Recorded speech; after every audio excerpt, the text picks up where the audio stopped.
All right, welcome to the Gray Zone. It's another Friday.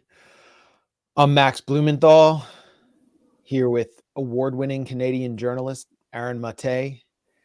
We're going to have a special guest later to talk about some reporting we've been doing here in the heart of the beast in Washington, D.C. We're now live on Rockfin, and we're on Twitter at my account at Max Blumenthal. I just made that the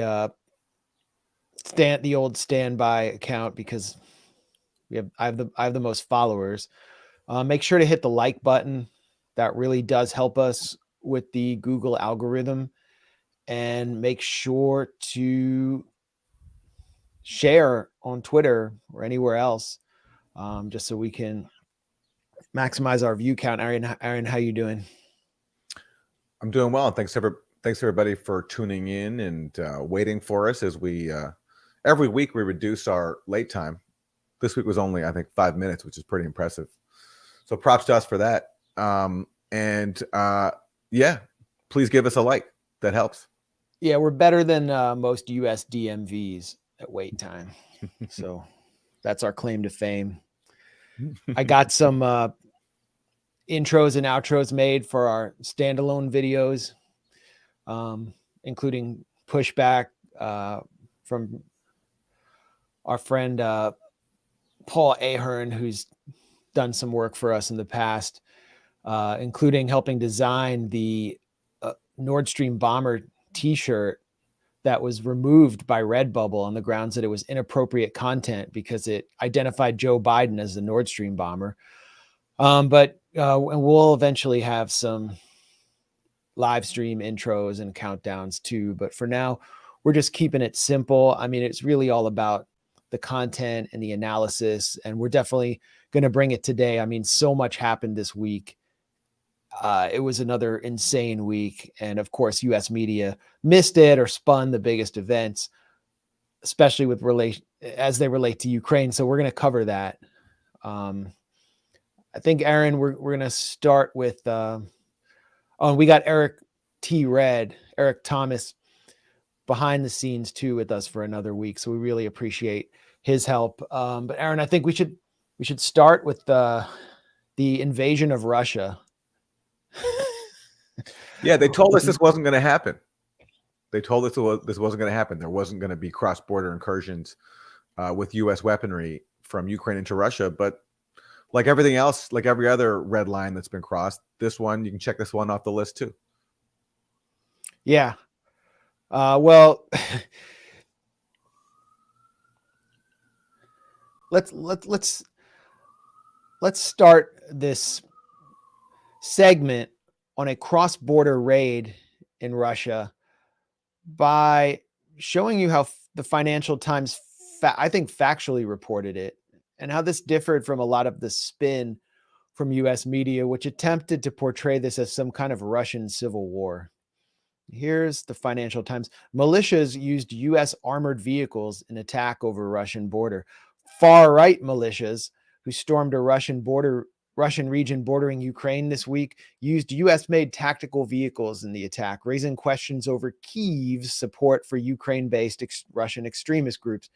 Ukraine has denied direct involvement in the raid on Monday, but one military official acknowledged cooperating with the nationalist groups who on Monday entered Russian territory to liberate a village.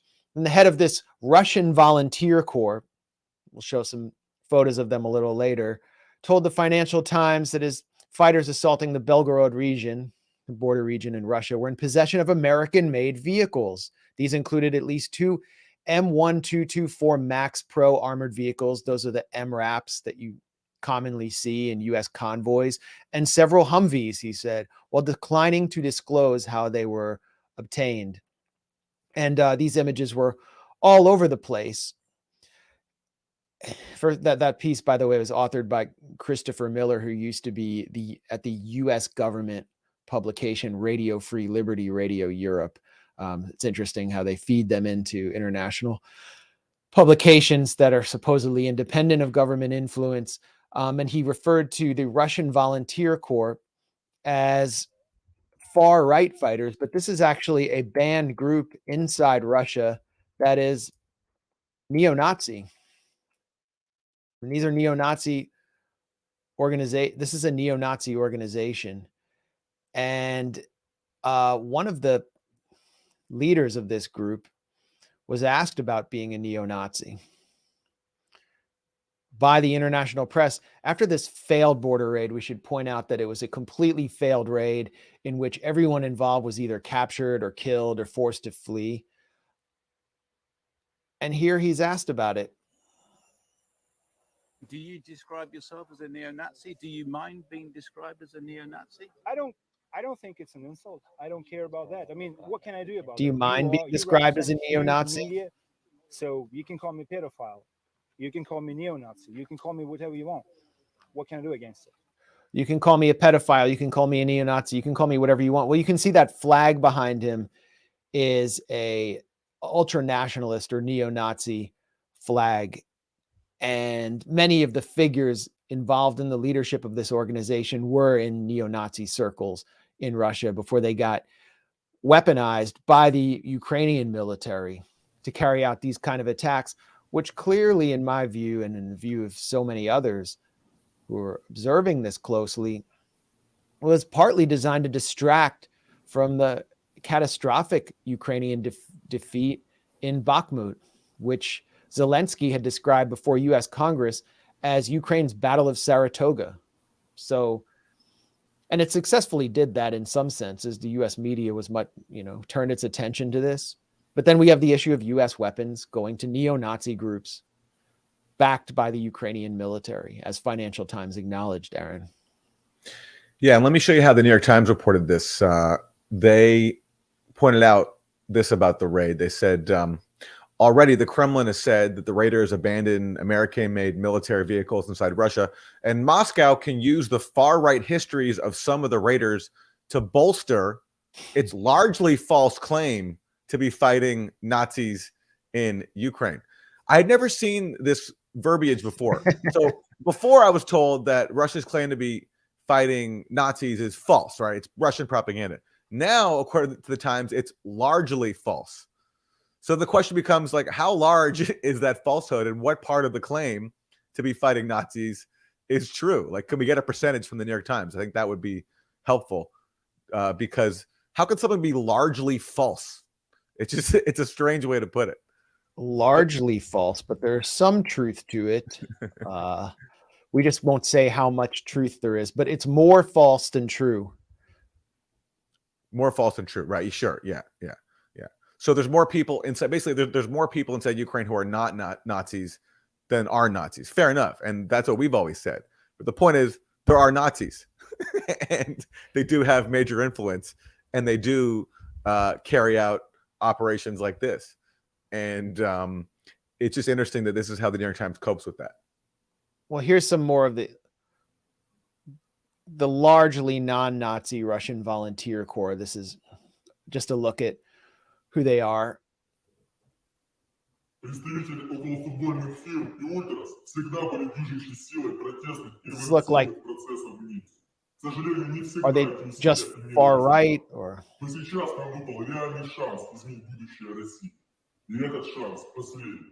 Потому что победа Российской Федерации в этой войне будет означать торжество преступного режима и гибель русского народа.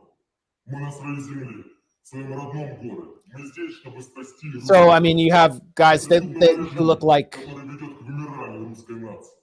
А повсеместной коррупции, которая с каждым днем the Russian version of Al-Qaeda or ISIS, talking about carrying out regime change in Russia, attacking their own government, and a separatist project, and they're waving the flag of football ultras. In other words, they're football hooligans. They're saying that we draw from the ranks of football hooligans to fill the Russian volunteer corps.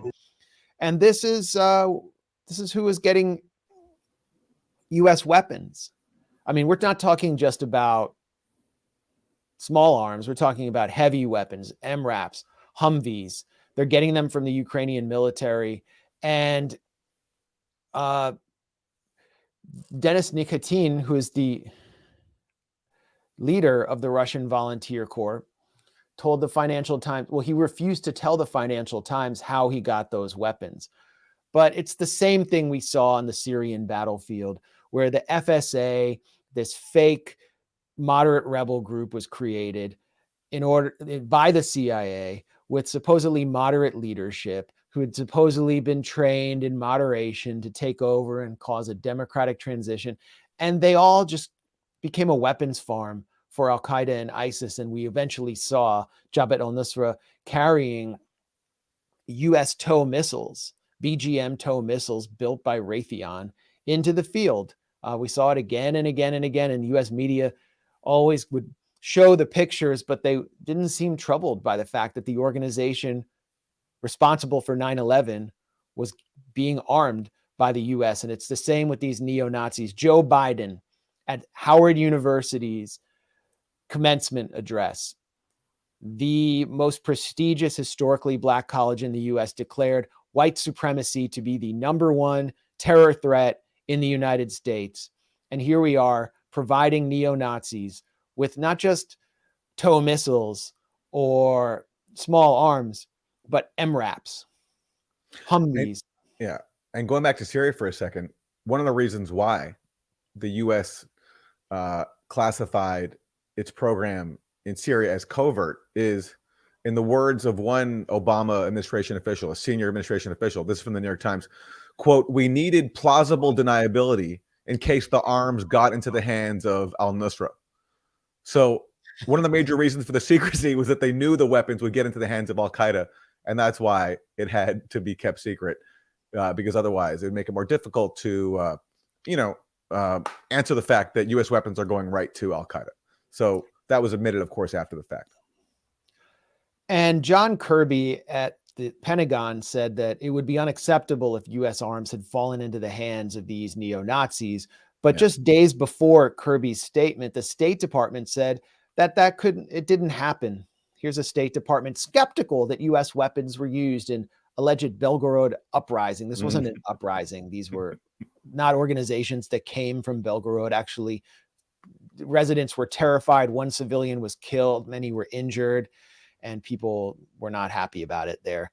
The U.S. is skeptical, according to The Hill, that American provided military equipment to Ukraine was used in an outbreak of fighting, the State Department said Tuesday, adding that Washington does not encourage or enable Ukraine to strike inside of Russia. Matthew Miller is the State Department spokesman. And here's what he said that I love this quote. "We don't have perfect clarity of the information. We're looking at the same fuzzy images on social media." So because the images, funny. They have every inch of Ukraine covered under surveillance. The U.S. can see everything. That was made clear from these Pentagon leaks that the U.S. is tapping, Ukrainian officials, including Zelensky. They know exactly what's going on. Whenever something like this is inconvenient, it's unclear. We're just looking at social media. We don't know. Yeah, it doesn't pass the laugh test. Yeah, fuzzy images. Well, if you're watching this, just look up the images right now. They're not very fuzzy. They're all over mainstream media. So this is like the most pathetic attempt at skirting the fact that the U.S. has been not just supplying, but training neo-Nazis. There are plentiful photos of U.S. and Canadian officers inside NATO training bases going back to 2017 with leadership of the Azov battalion. But of course, now they're not Nazis anymore. They're defenders. So this is the more disturbing aspect, I thought, of Matthew Miller's comments. He said, while we don't encourage or enable attacks outside Ukraine's borders, we'll leave it to our Ukrainian partners on how to conduct this war.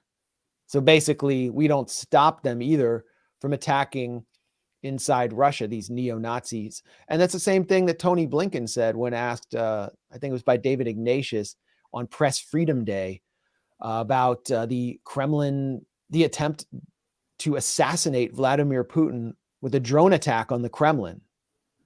So this is the kind of rhetoric we're getting from the official spokesperson of the State Department after a neo-Nazi raid, cross-border raid, sponsored by Ukraine's government.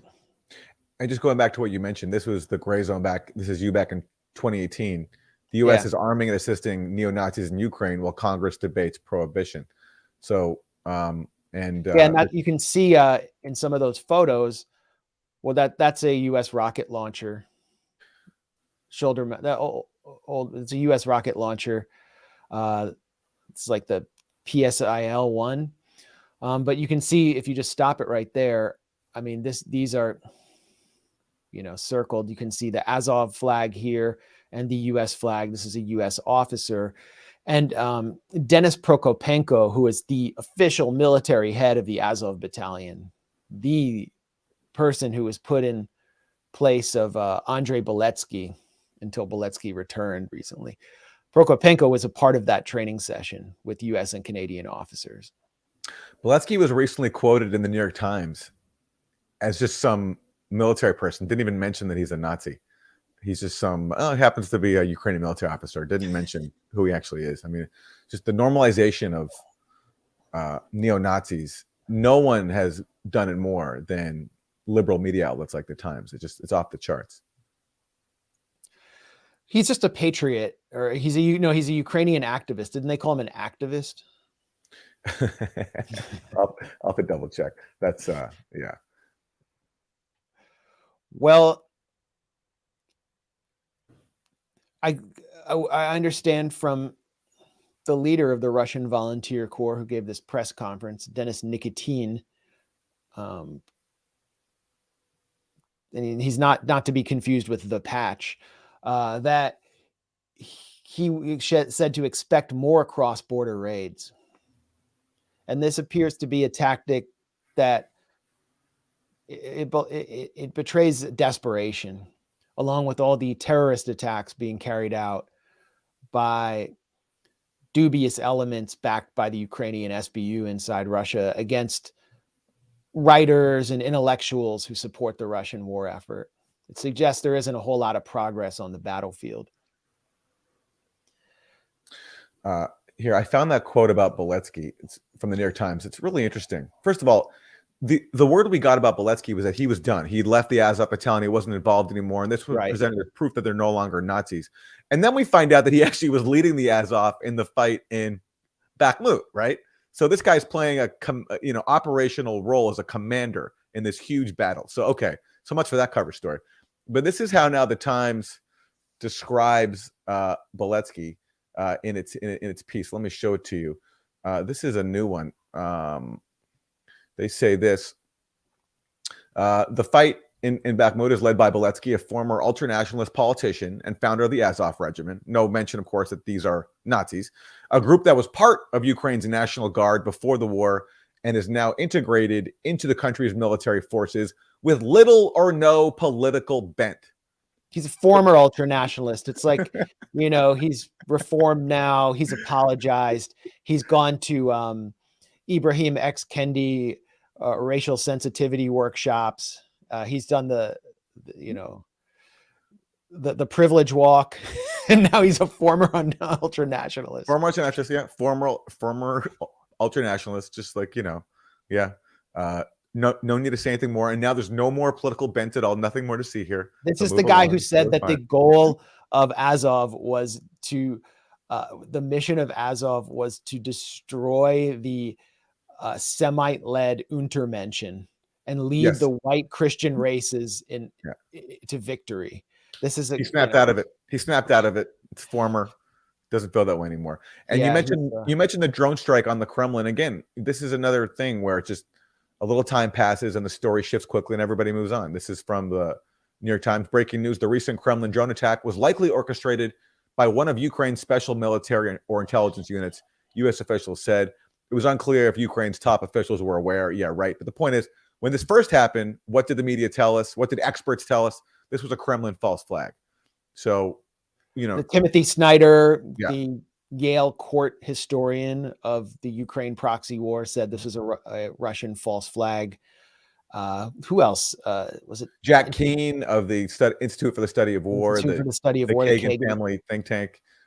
He said that Robert O'Brien, the former Trump national security advisor, they all said this is the hallmarks of a Russian false flag. But again, that's like, it's old news now. There's only a few weeks ago. Now, okay, now we could admit it. Oh, yeah, Ukraine carried this out, but let's move on. Moving right along, and this couldn't have any possible consequences for Ukraine's military and political leadership when it's confirmed now that Ukraine attempted to assassinate the Russian president. When the deputy intelligence chief of Ukraine says their goal is to assassinate the Russian president, this couldn't have any possible consequences for Ukraine political leadership. Yeah. So I think we should, you should intro the next segment. Okay. Well, we've been hearing for months from U.S. officials that they don't really know what Ukraine's plans are because Ukraine doesn't share with the U.S. their operational plans. So U.S. has very little insight into what Ukraine plans to do and its counteroffensive.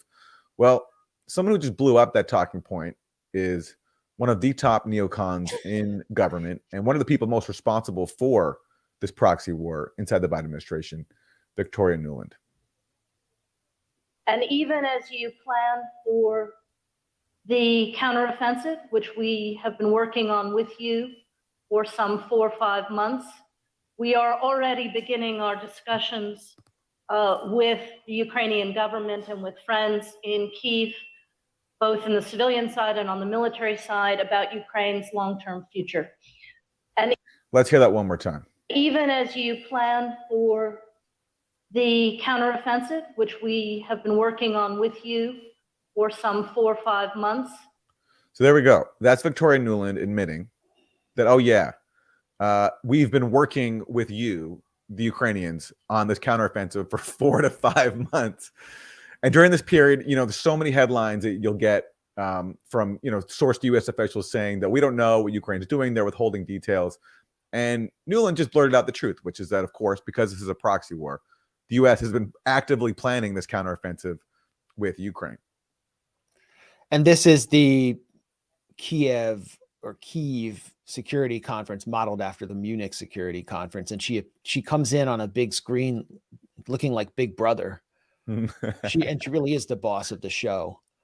She is a literal boss lady of the Ukrainian U.S. fiefdom and this proxy war. She wanted to take credit for the counteroffensive, at least. I mean, why wouldn't she? Yep. And so where is it? We were constantly told the spring counteroffensive would take place. It was floated that it would begin on April 30th, which was the day that Hitler died. Maybe not the best day, especially if it's going to fail. And we're still seeing no signs of it yet. It was reported by the Institute for the Study of War, which is managed by Iran and was founded by the sister of Victoria Nuland's husband, Robert Kagan. His sister is Kimberly Kagan, that Ukrainian troops had advanced across the Dnipro River. This was then reported in the Wall Street Journal and every other legacy publication in the US, and it turned out to be totally false. And Bakhmut fell a few weeks later. So it seems like they're getting a little ahead of themselves. And we've been reporting on how the US media had been spinning the reality in Bakhmut and cheering on Ukrainian troops as if they were some kind of sports team, as if they were local, like they were local St. Louis Cardinals reporters reporting on a Cardinals Royals series, World Series or something. It wasn't accurate reporting. Then I remember Prigozhin, the head of the Wagner group that is sort of like U.S. enemy number one now, the private mercenary group that was basically manning the front lines of the fight for Bakhmut on the Russian side, announced that Russia was not supplying him adequately, that he was furious at the Kremlin, that he was disgusted, and that his men were exhausted. And U.S. media seemed to completely fall for it, which sent the message to Ukrainian troops and Zelensky himself, who had been rumored to be rejecting his senior command's recommendations to pull back from Bakhmut, to actually reinforce troops, send more troops in. And then they were resoundingly defeated. And it looked like Prigozhin pulled a fast one, that this was actually a kind of psyop. So the whole US media fell for that. Bakhmut fell a few days later. And Prigozhin stands there as the triumphant leader. And now his organization is set to be replaced by Russian regular forces in a battle, once again, that Zelensky personally described in his address to Congress as Ukraine's Battle of Saratoga. That was the battle in the U.S. War of Independence, in which the U.S. convinced France to join on the U.S. side against the British because they saw how much military progress they were making. So by Zelensky's own logic, the U.S. should maybe take a step back here. I don't know if they're going to do that. Well, if Prigozhin was running a psyop there, I have to say, I thought he was pretty convincing because he really seemed sincere to me, and I didn't know what to think, whether it was a psyop or not. But I can see why that would make sense given how the whole battle ended.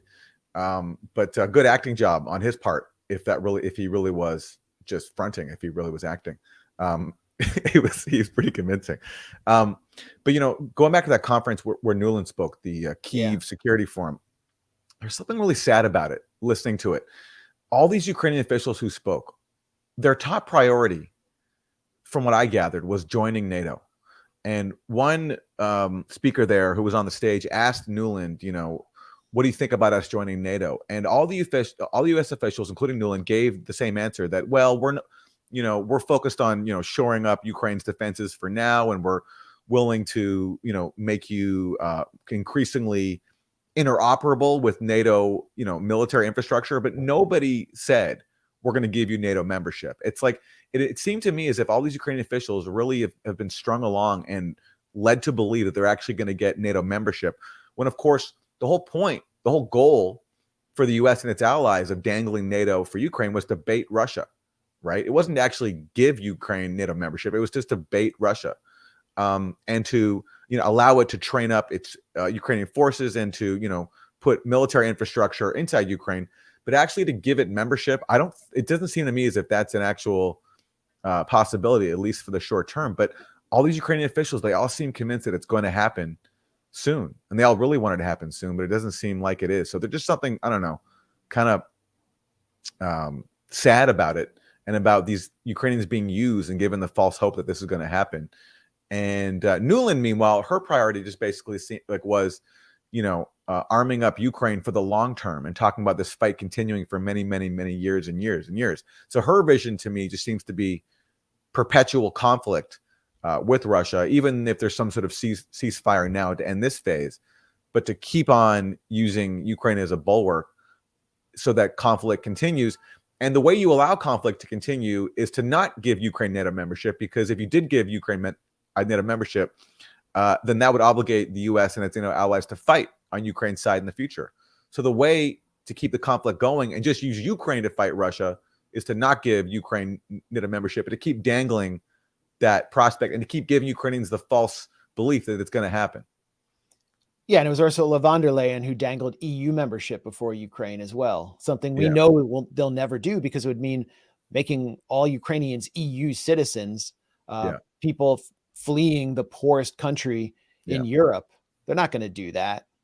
They're giving Ukrainians free movement around the EU, but they're not going to actually allow them to be citizens. They're going to exploit them as cheap labor, Uber drivers, and they're going to traffic them.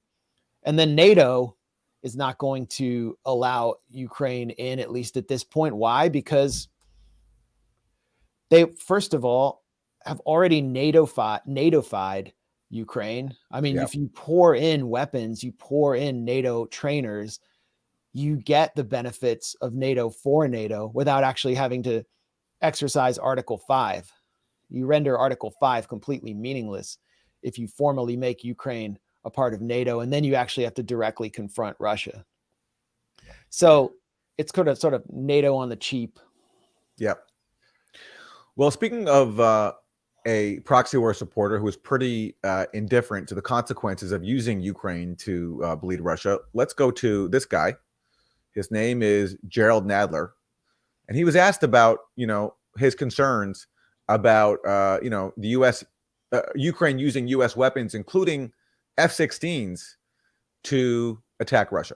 Wait, and if you're not an American, Jerry Nadler is the ranking chair of I think the House Judiciary Committee. He's a very close ally of Biden. So these are consequential. He's not some backbencher in Congress. These are consequential comments. It's high time. It should have been done a long time ago. Go ahead. And then what do you think about his previous comments, though, that it was too escalatory to do, now it's not? I think he was wrong. I think, every different weapon system first is too escalatory, and then we eventually gave it to them.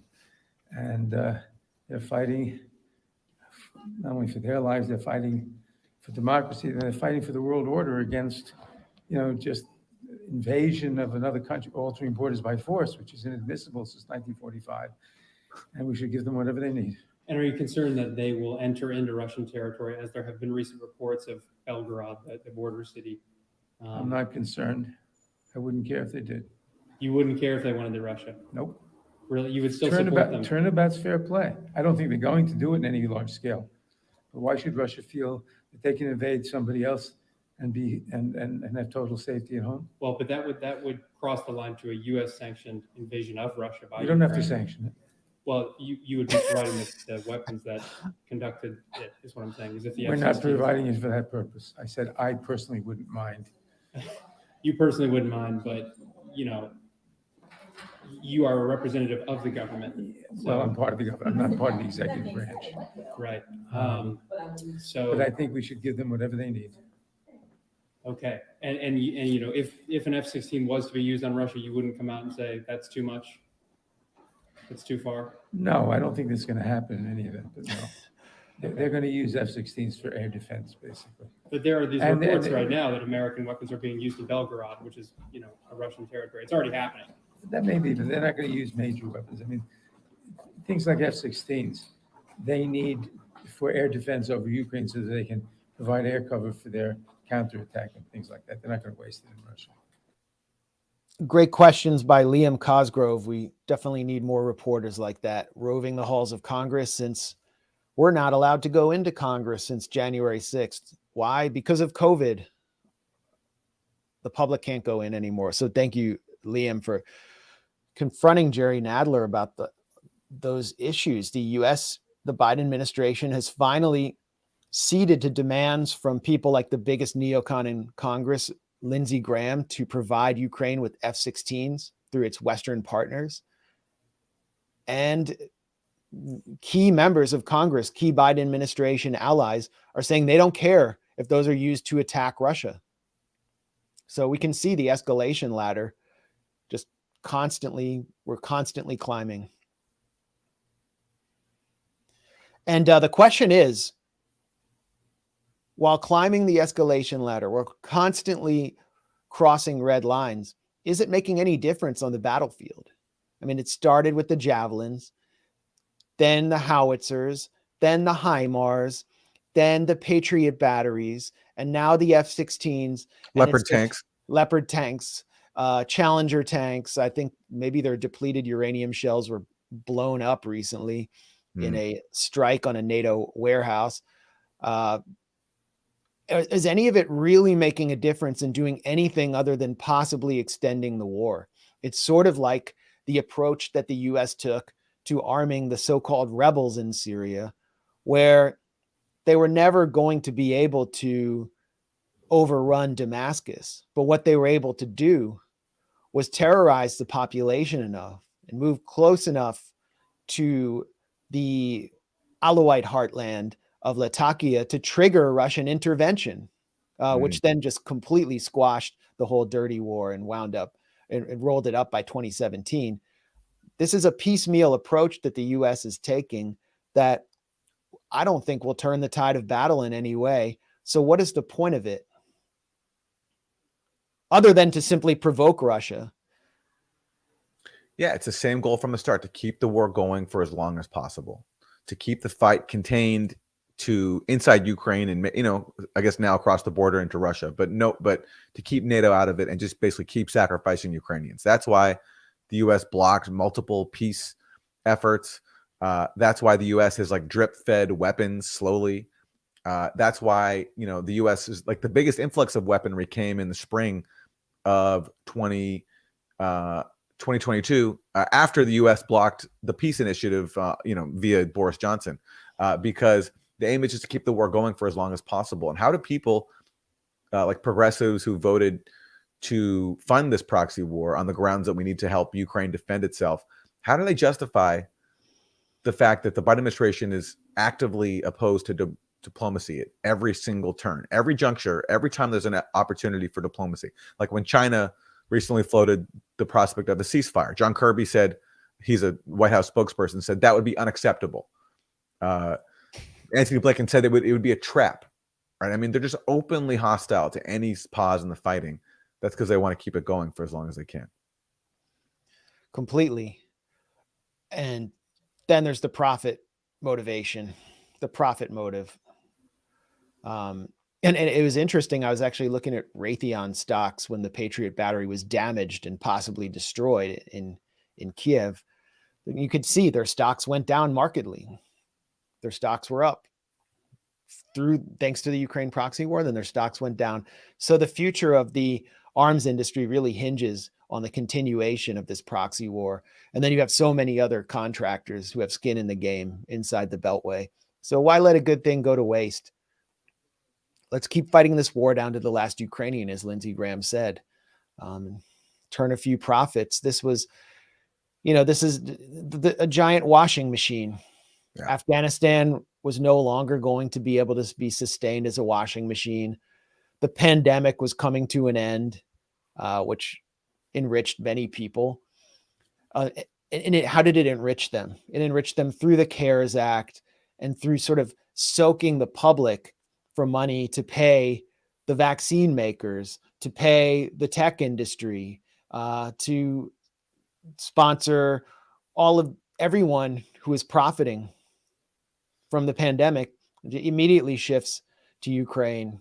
And they are enriching themselves. Lockheed Martin, Raytheon, General Dynamics, they're enriching themselves through corporate welfare from us. And we're going to talk in our next segment about one of the more disgusting examples of corporate welfare to Ukraine, how this war is another reason why this war is being extended, which is to enrich the tech industry and advance the fourth industrial revolution. But I feel like there are a few more pieces we can add here. Yeah. Well, let's see how the Biden administration is coping with the loss of Bakhmut, which we were told for a long time had, huge strategic value for Ukraine. But now that it's lost, the White House is changing its tune. The infamous Wagner mercenary group is handing control of Bakhmut to regular Russian troops. Does that provide a window for Ukraine in its expected counteroffensive? Well, I want to be careful here, not to speak to future operations for the Ukrainians. I'll let them do that. But as we've said all along, even before the Russians claimed they had Bakhmut, that getting Bakhmut was going to be a little strategic value to the Russians. There's really no strategic value on that front around Donbass. It doesn't really give the Russians much in terms of leeway or more flexibility. The Ukrainians will respond, and they'll respond appropriately. They will conduct this counteroffensive on their own terms. When and where and how they strike, they'll make those decisions. What we're focused on is making sure that as they make those decisions and as they conduct those operations, they've got all the tools and capabilities and the training that they need. And we have been in lockstep with the Ukrainians for months now, making sure that they have everything they need if and when they want to launch a counteroffensive. And that includes, Wolf, packages of security assistance that just got announced last week in Hiroshima. And I fully anticipate you'll see additional security assistance packages coming in the coming weeks and months. John.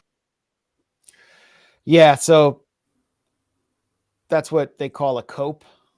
And then here's CNN. This is our friend Wyatt Reed did a great job showing the contradictions in CNN's narrative, which by extension is the State Department and Pentagon's narrative.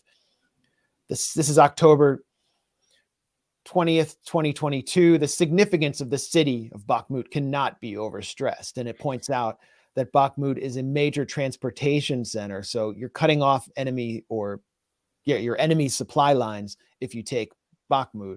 It points toward two other strategic towns in the Donetsk region, Konstantinivka to the southwest, Kramatorsk and Sloviansk to the northwest. All three are key to Putin's total control of the region, total control of the Donbass region.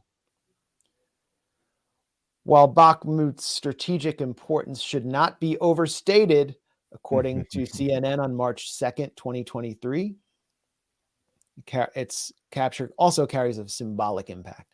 Okay.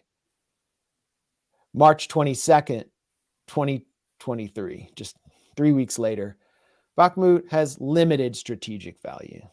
And then this is after the fall, May 20th, 2023. The city's symbolism always outweighed its strategic importance.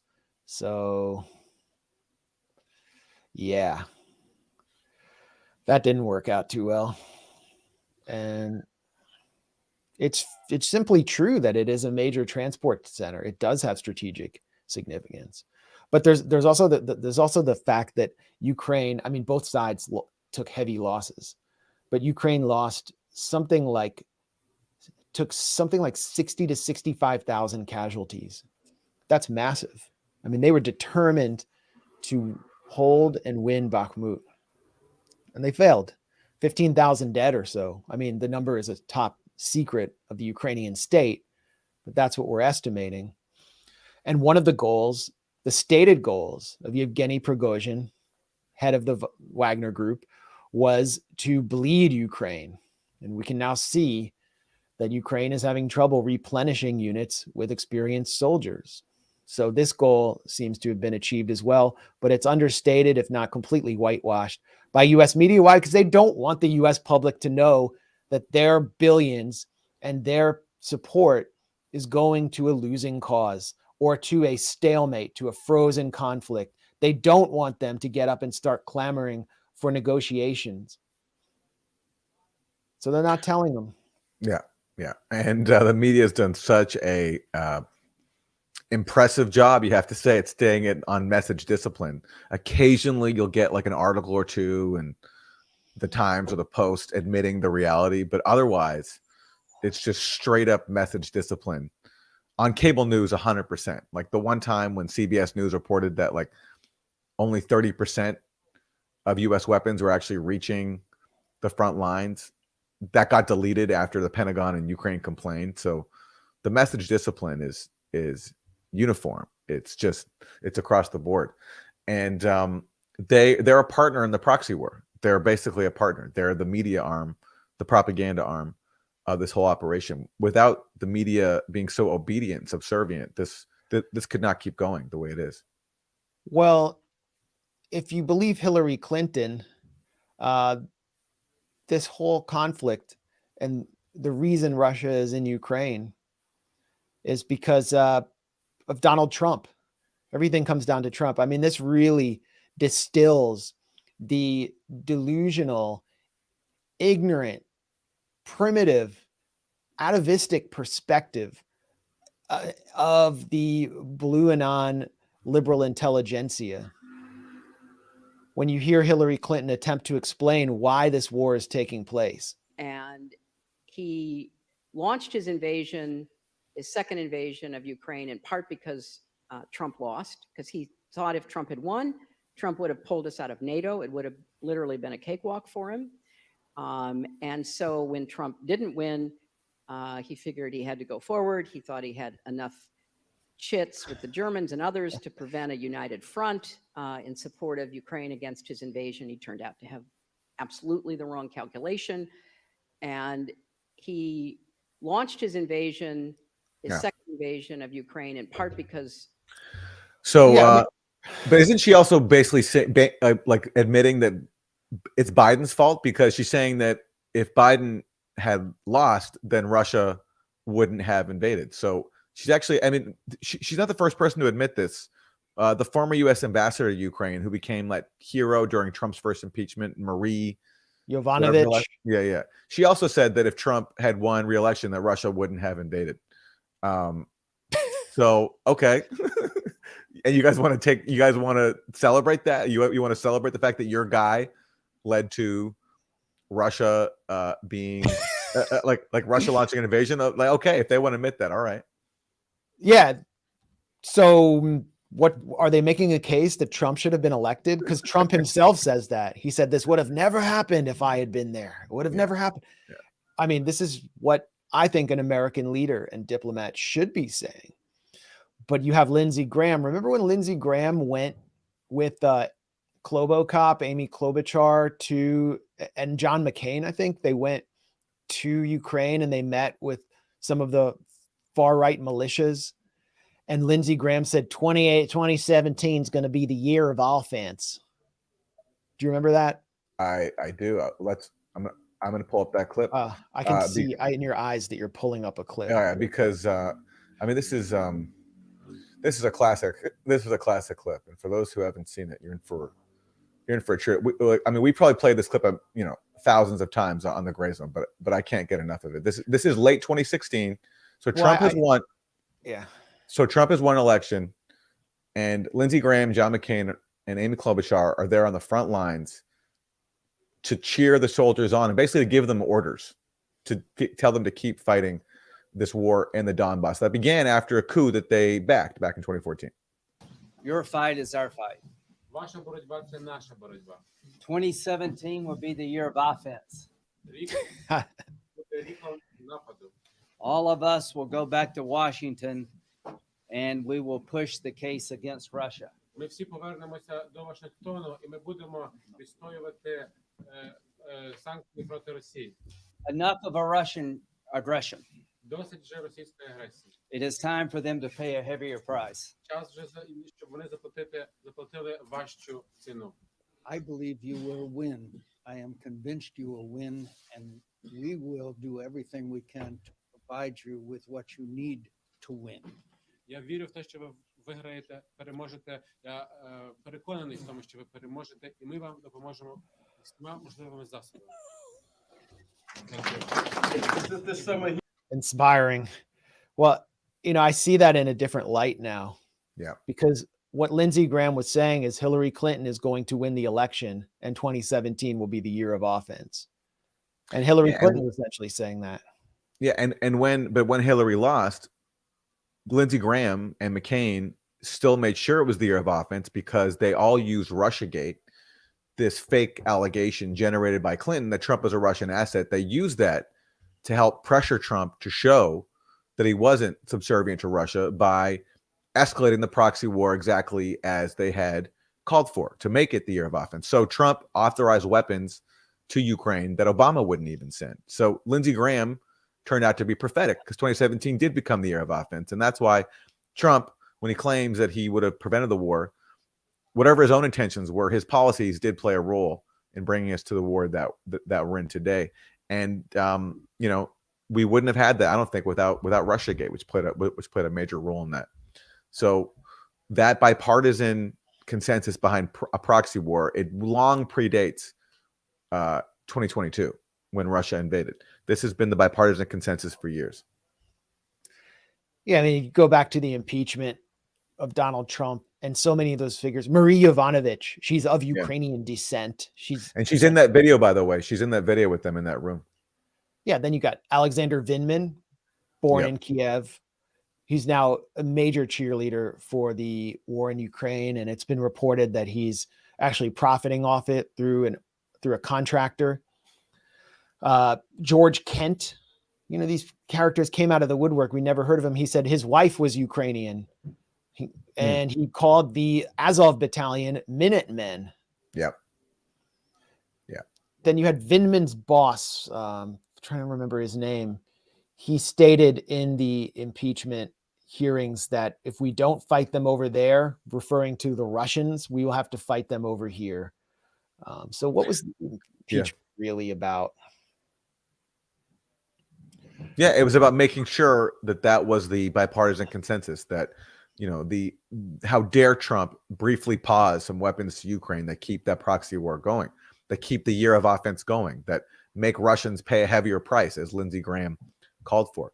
These are the people who are really in charge of U.S. policy in Ukraine, and their achievement was making it fully bipartisan. I mean, now they have every single progressive on their side, everybody, with not one dissenter. So they've won when it comes to the debate, at least inside the U.S. And I heard it through the grapevine that you're working on a book about this. I am. Connecting Russiagate to Ukraine. Yes. So how's that coming? Yeah, that's coming. That is coming. I don't know when it'll be published, but I'm finishing it as soon as I can. Good. Well, we need that. I mean, it couldn't come any sooner. Yeah. Because, you know, if we look at the trajectory from the Obama administration, 2014, Maidan, MH17, all those events, the key actors behind them are back in the building now, with Victoria Nuland taking the lead. And they managed to get through the Trump administration by deploying Russiagate to criminalize diplomacy, as Stephen Cohen said, and made this invasion, in my opinion, in the opinion of John Mearsheimer, who just spoke in Washington, who said that he'd never, one of the leading IR professors, experts in international relations in the US, said he'd never been called on by any Democrat or Republican elected official. He said that the invasion was essentially a fait accompli by 2022. They made it so through Russiagate by essentially outlawing diplomacy. You know, Mearsheimer said something really interesting to me. You know, I've always argued that, you know, I don't think Russia's invasion could be justified, because I think to justify an invasion, you have to show you've exhausted all other non-military options. Mearsheimer said, and I think this is a, you know, important statement coming from him. He said Putin had no other options. He was asked about it by Ray McGovern. Ray asked John Mearsheimer, do you think Russia had other options? And John Mearsheimer said, no, no, Russia didn't. And I just thought, you know, the fact that Mearsheimer is saying that, I think that's, you know, even though I don't agree with it, at least without, you know, arguing it with him, I think that's important to acknowledge that someone of, you know, someone who's really studied this conflict very, very deeply is of that opinion. I just think that's important. And that he's been completely frozen out of, you know, policy decision-making circles, along with Stephen Walt, his co-author on the Israel lobby. Of course. One of the key figures in destroying them was Jeffrey Goldberg, who was the salesman of the Iraq War. Of course. I didn't know that. And is now the editor-in-chief of the Atlantic magazine, which is you know, what did Jeffrey Goldberg just write at the Atlantic? Pop quiz. Oh, that was his thing with Ann Applebaum? Yeah. Yeah. The Bono illustrated cover story about how Ukraine is winning or something like that, or? Yeah, exactly. And so, yeah, I mean, Jeffrey Goldberg's now cheering on the inevitable counteroffensive and claiming that it's going to possibly allow Ukraine to retake Crimea. And he's co-authoring it with neocon Ann Applebaum, the wife of Radoslav Sikorsky, who thanked the U.S. for bombing the Nord Stream pipeline. And, you know, before we bring in our special guest and move on to another segment, I really, you know, I can't not show this video of Ann Applebaum speaking at the commencement ceremony, being rewarded for her neoconservative warmongering, the commencement ceremony of one of the major conformist mills and neocon training centers in America, Johns Hopkins University. You got to see this. Johns Hopkins University faculty and Johns Hopkins parents, I am proud to introduce the 2023 commencement speaker.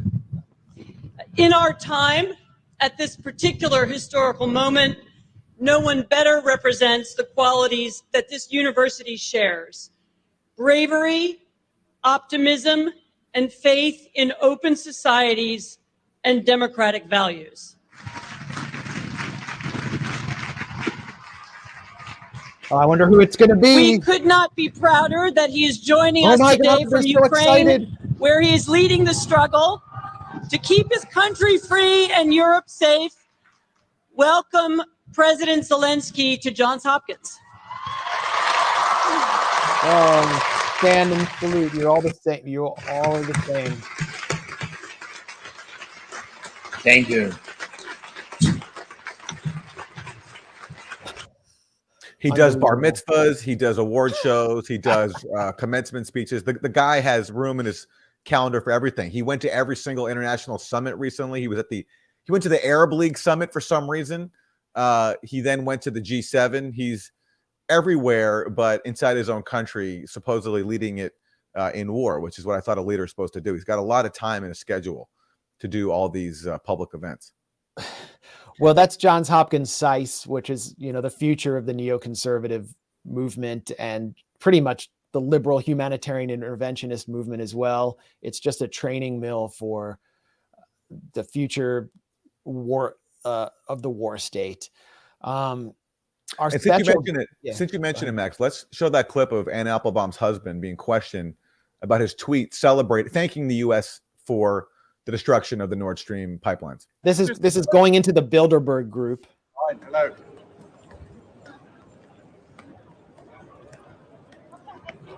How about that tweet where you said thank you after the Nord Stream incident?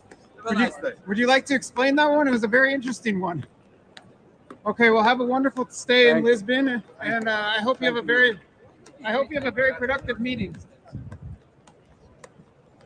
Have a nice day.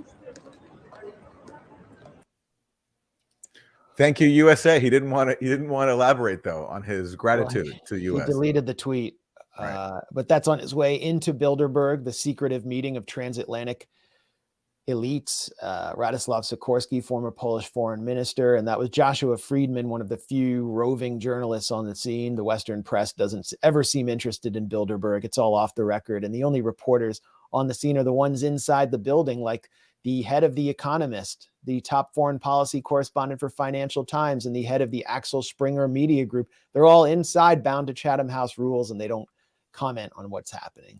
They're busy planning. So we want to bring on a special guest who actually was trained at the other, was trained and cultivated at the other warmonger mill in Washington, the George Washington Elliott School. That's our own Anya Parampil. Anya, welcome to the stream. Hey, I dropped out of GW, so they can't totally take credit. GW dropout, Anya Parampil. That's what it says on your Grayzone bio. Anya's here taking a break from completing work on her book on Venezuela. It's done. I swear. It's already submitted and done. I know I've been talking about it forever, but yeah, I just had one little thing that I had to do. So I'm still doing that. But I promise it's not just something that I was like talking about all this time and not actually doing. Max at least can vouch for me because he knows that I pretty much didn't do anything other than that book. And he had to put up with it. So we have some dishes upstairs that have been there for like 5 months. It's like a sign. No, I'm joking. But Anya, our viewers really want you back. I want to be back, and I'm happy to be back. I hope that when the book comes out, people understand why I took time to do it the way that I wanted to do it, because I could have already been done with it, but I decided there was just one little piece left that I had to add to kind of just explain to everyone why I just spent 2.5 years, or no, 2 years actually, writing a book about Venezuela. Like why did I do that? So instead of just dropping you into the middle of Venezuela, I'm trying to just give you a little preface as to why I thought it was important to do that, and why the lessons that came from the story and the reporting that I have on Venezuela are really part of everything that we're seeing and talking about now with the war in Ukraine and the decoupling of the East and Western financial networks. And so, yeah, I hope people will understand why it took a little extra time to do it once they have it in their hands. The book's kind of looking at Venezuela as it's Venezuela as a lens at looking at the multipolar global transformation and the shift in the global financial system as US dollar hegemony starts to crumble. That's the way Yeah. I understand it. I mean, Max has read, I think, 90% of it, so he knows. But other than just covering how Venezuela fits into this picture of the multipolar world, or all of the other nations, profiling some of the reasons other nations are joining not necessarily anti-Western alliance, but alternative to the West alliance. It really, what I try to do is use Venezuela as a case for illustrating the mechanisms through which European and US modern imperial exploitation happens, because it's not these even wars of conquest or resource control that we saw at the beginning of the century in Iraq. It's the hybrid war of sanctions, media deception, money washing fronts like USAID that basically just act as a go-between for US government funding and non-government organizations. Basically, and of course, economic financial sanctions, how all of these tactics are really the only tools the United States and Europe had left to wage their regime change wars, especially after they were defeated in Syria. And that as they relied on those tactics so extremely and in such an unprecedented way, it forced this new world to just come together and say, look, we don't need SWIFT. We don't need the dollar. You can't abuse us like this.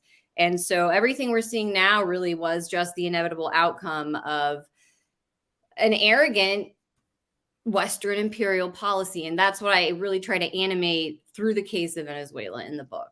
Yeah, and I mean, you can draw a straight line from the Bank of England seizure of Venezuelan gold, billions in Venezuelan gold, to what the EU just announced, which is a seizure of close to $200 billion in frozen Russian assets in order to fund the Ukrainian war effort. Yeah, well, after the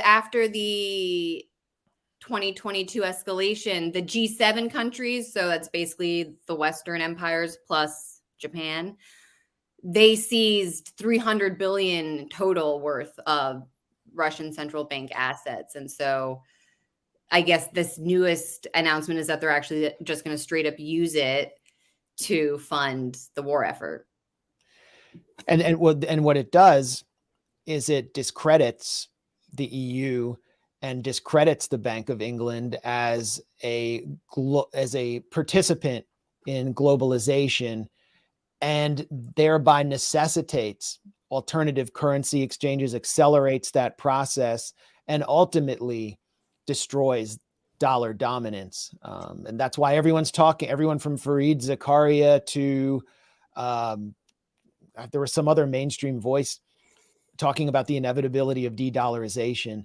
But your book, I think, is a really good way of looking at this through the case of Venezuela, something that we've been we all went down there at the early stage of the US run corporate coup, all three of us, and you've been following it closely ever since. So we're looking forward to that. It's on OR Books, which is also publishing Aaron's forthcoming title. OR Books, yes. Is it OR? I heard it referred to as OR. The OR is how you can spell it. OR, yeah. So sorry. Unless Aaron has anything to add, we can talk. Well, we went, Anya and I, to one of the most disgusting events I've ever seen since Gallagher smashed a watermelon on me at one of his shows in the 80s. No, that was just kind of a Gen Xer joke, but yeah, it was completely disgusting. Let's start with, we're going to start this, and I'm going to take a bathroom break, but we're going to start this segment. I'm going to just intro this segment with my and Anya's interview with the Ukrainian ambassador. So Anya Parampil and I were in attendance at the Warner Theater in Washington, D.C.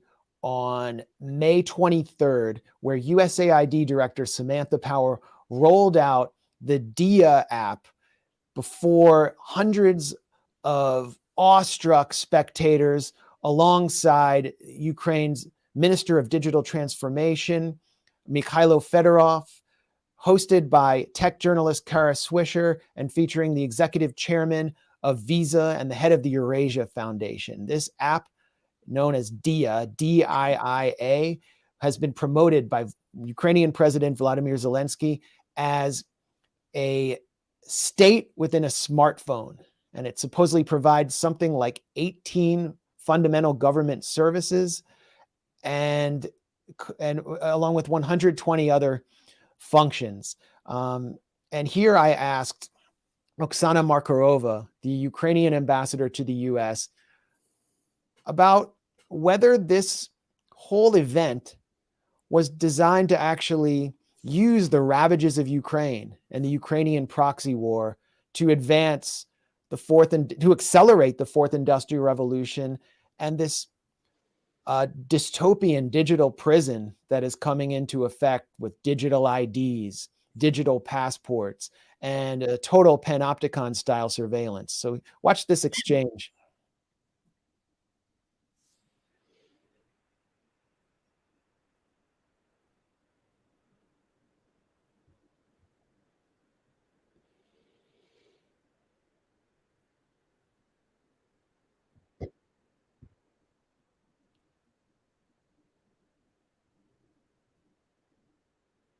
As we're waiting for it, I'm remembering I saw Samantha Power in person a year ago in Brooklyn, and I froze up, and I was trying to think of a question, but then she got into a car and she went away. So anyway, I actually sorry, we'll fix that in post. I actually forgot to share that clip, so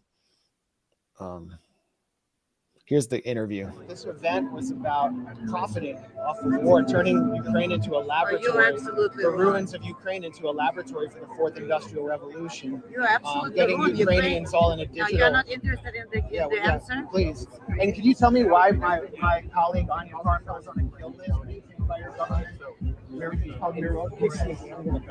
Your Interior Ministry maintains a kill list of journalists, and my partner here, Anya Parampil, is on it. Unlike in Ukraine, you can't kill and ban your opposition here. Our Nazis actually have to hide behind the government, not serve in the government. That was cold. Actually, at one point I wanted to, I didn't, this guy is the head of, I figured out who he was. He's the head of something called Digital Democracy that State Department backs. But if you look right here, maybe it's a little before, we can see this guy right here. I totally missed him. That's Alexander Vindman. Oh, there's Vindman. I wish I had known he was there. But you know, that's a or someone who looks like Vindman. Yeah, no, that is him for sure.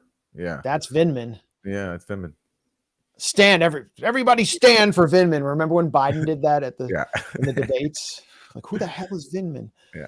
So Anya, what did you make of this event and that exchange? Give us your.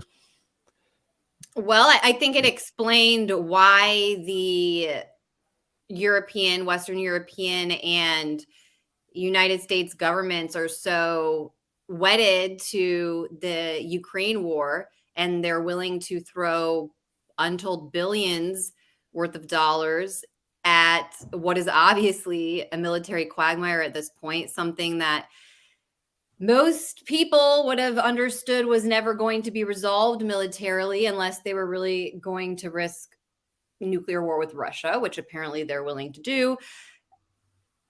Because this isn't really about a military victory. This isn't necessarily just a war that is fought on the battlefield at this point. What this event showed is how the West, and pretty much through USAID, because what USAID is the front that gives cover to the private-public partnership of Western imperial policy. So USAID goes in to countries and gives them US taxpayer money. Their slogan is actually "From the American People," I think. I saw that for the first time at this event because it was under their logo. I was like, I don't even think the American people know that they're giving people anything through USAID. But so USAID gives the US taxpayer money to nominally non-government NGOs in foreign countries, or in some cases just directly to the government. And then in a lot of cases, what that means is that those funds have to then directly be used in order to buy Western technology. Or, I mean, in Ukraine's case, Samantha Power actually just held a conference in Ukraine, in Kiev, with the leaders of Western tech and finance. And she was basically saying Ukraine is going through a really hard time right now, but it's all going to pay off when we get the future that we're planning here. And you can see that future through the DIA app and through everything they discussed at this event. And by the way, the CEO or high-level figures from BlackRock and Visa and all the major corporate vultures were in Kiev for that conference. So it's a little bit disgusting to think that these people are already there, ready to prey on the carcass of Ukraine while their men of Ukraine are still dying basically for nothing at this point. So it's really twisted. And this app and the event showed that, and they said it explicitly, that they plan to make Ukraine into a vision of the future of what they want for all of us, which is remote work and learning. Tech innovation is basically the main industry. So you just get all these investments from financial institutions to create a bunch of technology that no one really needs. They said Ukraine will be the first cashless society and be reliant on a central bank digital currency by 2030. And I mean, we can play the full clip of that. I think Max can if he wants. But basically, as Max described, all of this falls under the category of what the Davos elite describe as the fourth industrial revolution, and what they see as the future that we all should live under, including here in the United States. They think we should be living in 15-minute cities where we can access everything we need and only be plugged into some electrical grid. We don't really get gas cars anymore. They never talk about necessarily how they're going to live, Bill Gates and Klaus Schwab, but they definitely are explicitly telling us that they don't expect us to own anything, definitely not have homes or even really families in the future. And that is what they are rolling out and testing already in Ukraine. They had began talking about this app in 2019, and they rolled it out as a result of the war. And something else. Well, it was actually rolled out, Anya, before the war, and we'll play the clip by people. Visa's I don't think people were using it on the same. People were using it, but not on the same scale. But it was first used with Visa technology to incent, as Visa's chairman Al Kelly said at the event, in order to basically pay Ukrainians to take the mRNA COVID vaccine. Yeah, which we don't they even didn't know really where they wanna got do. that money, by the way. So the question is, were U.S. taxpayers and EU taxpayers basically having their money raked out of their pockets to bribe Ukrainians to take experimental COVID injections? But just the whole point that you're making here is that the fourth industrial revolution is being tested in a laboratory where citizens have the least power, and then it's being exported to other countries where citizens have little power to push back. As they announced at this event, Zambia and Colombia are going to be trying the DIA app, as well as Zanzibar. But let's look at, and when we Not talk the about DIA app, but their own USAID partnership to create a similar app. I think DIA is just Ukraine, but we can look at how this app is being used actually to pit citizens against each other and as a literal weapon, as Samantha Power said. Here's something I filmed that was so shocking during this presentation, which shows how the app is actually being used encourages people to snitch in Ukraine on their neighbors. War bonds aimed at rebuilding the liberated and soon-to-be deoccupied Ukrainian cities. State mortgage. Military, medics, teachers, and scientists can apply for the state mortgage right in the app. E-Enemy, a chatbot that helps any citizen safely transfer info about the location of Russian troops, names of collaborators, and enemy movements to the armed forces. About the location of Russian One more troops, time. names of collaborators, and enemy movements to the armed forces. Numerous attacks of Russian army destroyed a number of TV towers. To provide Ukrainians with uninterrupted access to information, we launched Dia Radio and Dia TV, so that even under blackouts, millions could feel present. And added the in-app Army of Drones game to help Ukrainians both distract and donate to the common purpose. Has the enemy launched cyber attacks on Ukraine? Of course they have, and they failed. Even when the world is falling apart, our main task is to protect the people. Together, we can build a stronger one. So we've seen the video of accused collaborators being thrown in mass graves by members of the Azov battalion. We've seen mayors killed who are accused of being collaborators in Ukraine. We've seen Ukrainian officials cheer on these assassinations, and we've seen all of the major political opposition parties in Ukraine be banned. The Ukrainian government banned them, not just, they weren't just being banned, like somebody banned them. The Ukrainian government that we fund and pay for banned them. Right. So this app takes on a very dark quality and while you're bored, if you're bored at all, you can play the Army of Drones game. You can pretend to be a drone going to assassinate Putin. Brought to you by Visa and Google. They called it the Army of Drones because, as we've covered at the Grayzone with Alex Rubinstein just recently, the Army of Drones is an official initiative that the Ukrainian government has in place right now, where if you can actually pull up the web page and maybe show people, Max, or pull up Alex's article. The Ukrainian government is openly fundraising in order to purchase drones. And they even ask people or foreign governments to donate actual drones. They call them dronations instead of donations on the website.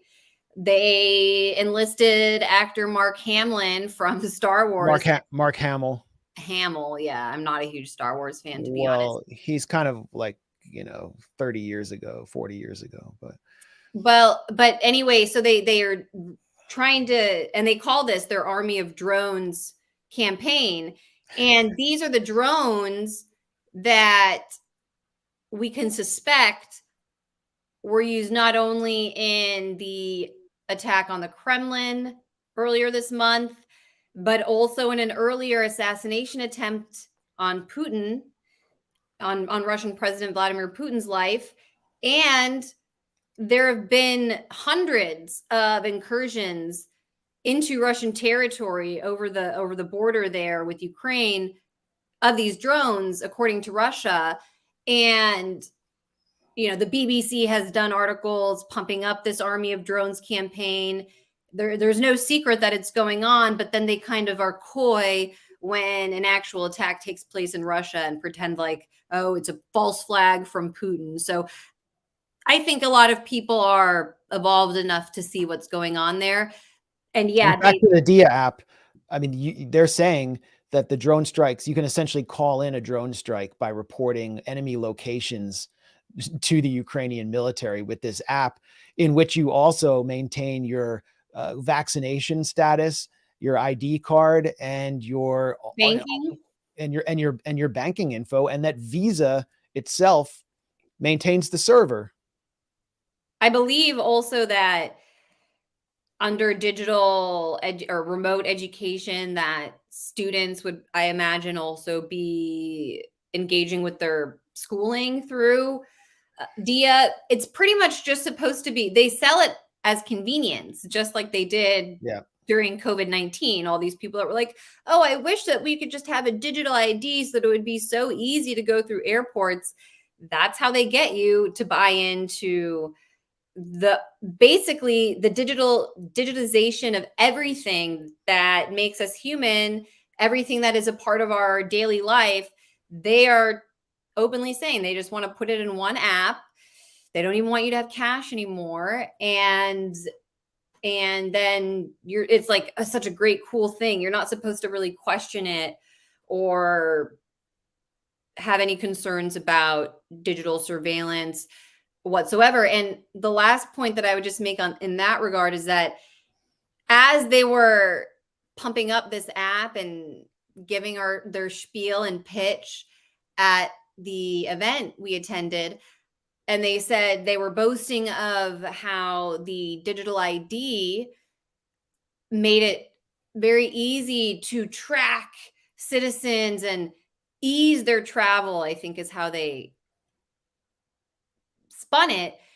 But then I was thinking, wait, in a country that is conscripting all of its men to fight in a war, regardless of whether or not they actually believe in it or want to sacrifice their lives because they know that's what they're going to do if they get sent to war. What does that mean if they can control and monitor every citizen through their phone that way? And that, you can't just cross over a border with your passport anymore. You're required to pass with this phone that is your ID. I mean, it seems like it would really assist in the Ukrainian government's effort to force every single male in the country to die on the front line. Or to be killed because they're suspected collaborators. But we've all seen the video, we've reported on these videos of young or military age Ukrainian men being rounded up and press ganged on the street, thrown into vans and taken to the front lines, taken to Bakhmut. If you sign up for the DIA app, presumably you're using geolocation. And while Mikhailo Fedorov, the young 32-year-old Yale-trained minister of digital transformation who previously engaged in a $60 million partnership with the crypto scam known as FTX, said from the stage at Warner Theater, or claimed from the stage, all the data, that it does not store your data. But I don't believe that when it's not on a blockchain and it's being maintained by Google and Visa and USAID put up all the money for it. And then we also have the reality of DIA as it relates to the US taxpayer. Okay, $25 million was put up by USAID for DIA, but as Samantha Power, the director of USAID, claimed, were it not for DIA, $15 billion of our money would not have gone to Ukraine to literally pay public workers. I mean, this was a shocking comment that Samantha Power volunteered. She went out of her way to make this statement.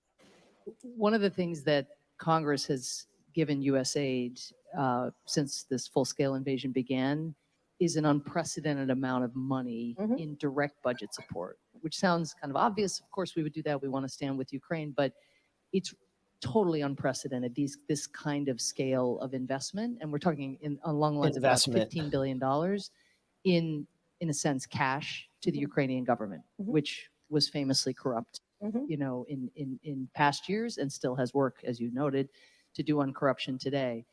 I don't know if we could have gotten that money out of Congress if not for DIA. Because what DIA allows us to do is that direct budget support goes, yes, to the Ukrainian government, but then it goes to pay teachers, to pay healthcare workers, to pay first responders. And there's a digital trail. It's not, some official deciding this or that. It actually is going directly into the bank accounts in a manner that it would have been untraceable in a prior regime. Well, so she's saying it's traceable. The whole point is it's traceable. So they don't have privacy, but we're directly paying teachers in Ukraine while teachers in LA just had to go on strike for better wages. We're paying healthcare workers, Anya.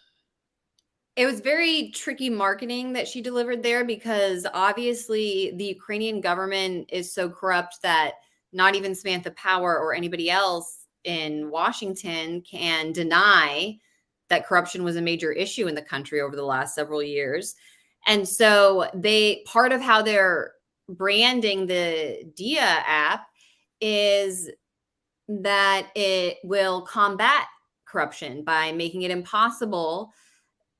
If all exchanges and all government contracts and all documents and any permit that you need to get to build or anything is centralized in this app, controlled or under the authority of the government in Kiev, then corruption is impossible because the bureaucrats and people in charge can monitor what's going on. That doesn't actually help you if the state is the mafia that's responsible for the corruption. The Ukrainian state is not actually some civic institution that is there representing the interests of the Ukrainian people according to a social contract or sense of government obligation. It is made up of the very financial elite, pretty much, that have ties to the West and who are driving this war and had also pillaged the country ever since 2014. And through the privatization schemes and everything that came in after the Maidan coup, those are the people responsible for the corruption. I mean, Zelensky, we all know he's just an actor. He's just a comedian. His main funder, Kolomoisky, is the Ukrainian banker who, I mean, people don't really maybe understand this. The reason Kolomoisky is so hated in Ukraine is because he was overseeing the bank in Ukraine where average Ukrainians had stored their money for years. And then one day it just didn't exist. And people talk about that maybe happening here in the United States or in Europe sometime soon, but it's already something that they've shown can happen in Ukraine. Then after everybody was suddenly poor and impoverished, then they came in with this liberalization scheme and agenda promising them work through Western investment and construction, which they're going to do also after, or they would like to, after this war is over and Ukraine's destroyed. The partnership with BlackRock. Right. But if Kolomoisky is behind the government, essentially, people know that. He's literally a governor of Dnipro, of one of the major provinces in Ukraine. But if that's your government, then how is having a centralized app where everything is managed by that government actually going to stop corruption? What it's really doing is taking away the sovereignty of the people and selling it to them. They don't really have a choice in Ukraine, really, but they are at least branding it to us as, oh, the Ukrainians need this convenience and it's going to protect them from civic corruption. And they would like to convince us in the West also that accepting such an app would do the same. But we also know that our government is run by the mafia that is screwing all of us anyway. So they were complaining at that event. Kara Swisher, the editor-in-chief of New York Magazine, was complaining that Americans specifically would never accept something like this, which I hope is true. But COVID did tell us, or at least told me, that I can never be so sure, because when people get these existential fear senses in their bodies, they might agree to anything. Yeah, that's a great point. And here is Kara Swisher introducing Zelensky's presentation of DIA, which hammers home the point that the Davos-centric Fourth Industrial Revolution arrived in Ukraine with Zelensky's election. He was advised by so many American advisors, including the now infamous Nina Jankowicz. So here's journalistic gun for hire Kara Swisher introducing Zelensky. So without further ado, first a video from President Zelensky. Творіння Джобса, Apple, iPhone. І це його серце. І воно б'ється з кожним вібро під час дзвінка або під час SMS. I mean, it's interesting here, just to cut in. He's, first of all, he's humanizing the iPhone and describing it as kind of the heartbeat of the nation because it beats with every vibration. This is prior to 2022. Zelensky was speaking at the Stanford Freeman Spogli Institute for International Studies, which is a major spook fest. It's where Obama announced the Obama Foundation's counter disinformation plan. А в ньому наше українське творіння держава у смартфоні.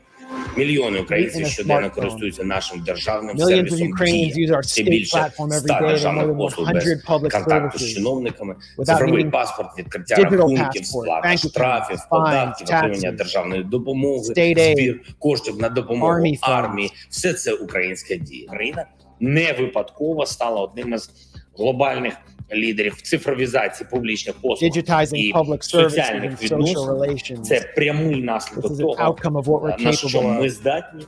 Сміливість і освіта, здатність боротися за свої інтереси і знайти найзручніший And to шлях. find the most Шлях, convenient щоб way. So you get the point. But this also really highlights what Zelensky was about. Again, many of those presentations that Zelensky was making about DIA took place before the war. Ukraine was always, with his election, intended to be engine or hub or a hub of the Great Reset.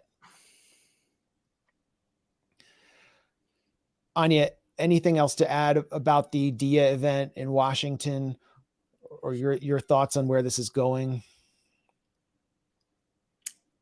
I don't think it's going anywhere positive for Ukraine.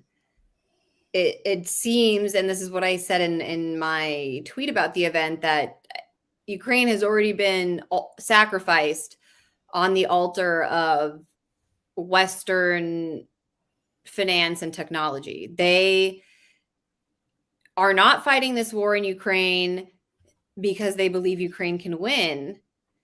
I mean, the West, the United Kingdom, the United States, and its subservient European allies is waging this war not because they believe Ukraine can win militarily, but because they believe Ukraine can be destroyed, and that then they will have the chance to rebuild it according to their vision of the future, which is what they want to ultimately bring to us. And this is according to the statements that they make themselves.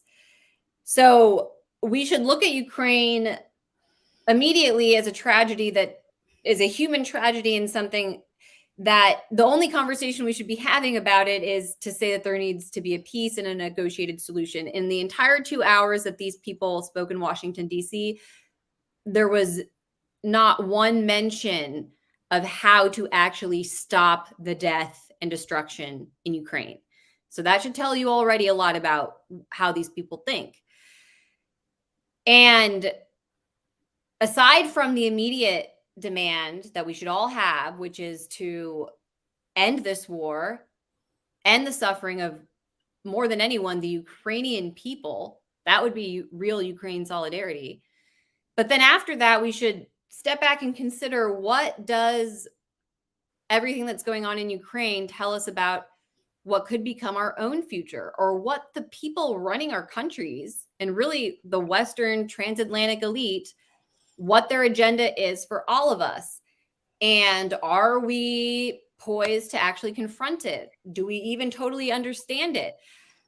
I think the COVID experience helped many of us, including, I think, you and me, Max, and a lot of our friends, understand the full scope of this agenda. It's not just the CIA doing regime change wars. That's one part of a global agenda that our elite have, and they're going to turn this on us. They're going to try and convince you and me and everybody else that we should have a DIA style app, and maybe it will save us from climate change. I think that's the one existential fear that they have already said pretty much they will rely on to unveil the fourth industrial revolution to the West. But we need to be vigilant and very critical of what's going on, because I don't know how much time we have to really oppose it, especially when we consider all the rapid advancements going on in AI technology and just what they openly say, and the fact that they're willing to march us to nuclear war. So we should draw lessons from this about what it means for our own societies. Great point. I mean, we're talking about disaster capitalism in Ukraine being but the innovations being exported around the world in the era of AI. And Elon Musk who has been in the past a supporter of transhumanism and AI, has actually said there needs to be a pause on AI technology because of the danger that it poses to humanity. Kara Swisher even came out and joked that AI would destroy humanity. But then you have Eric Schmidt in charge of the Pentagon's fourth offset, Eric Schmidt of Google, declaring that no, we have to keep AI full steam ahead because of the great power competition with China. So Anya is absolutely right. I think this is the key challenge of our time, and it's happening against the tableau of empire.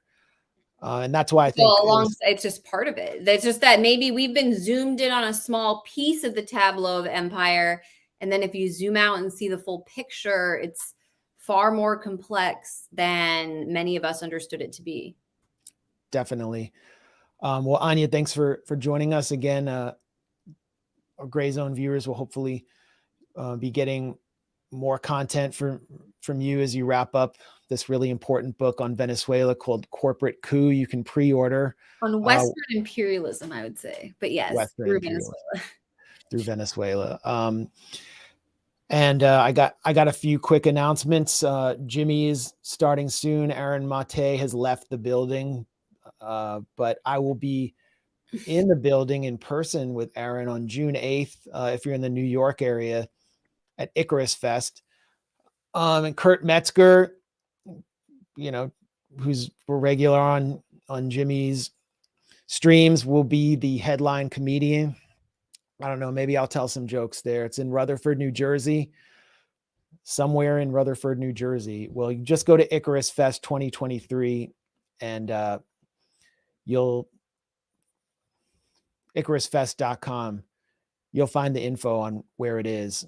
There's Aaron, Sam Husseini, Michael Tracy.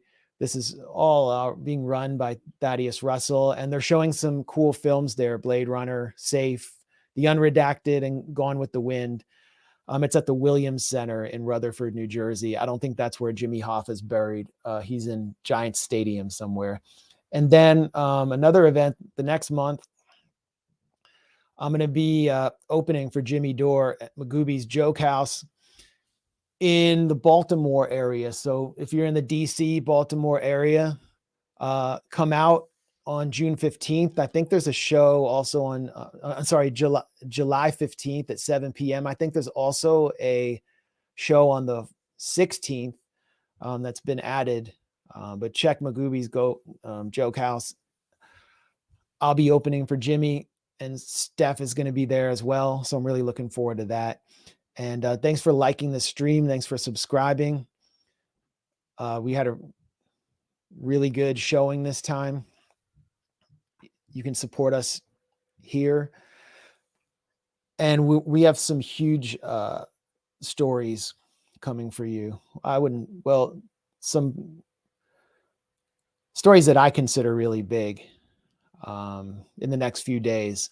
So watch thegrayzone.com, and we'll be back next week. So thanks again to everyone for being with us. And thanks, Eric Thomas, Eric T. Red, for helping us behind the scenes with this stream. Peace.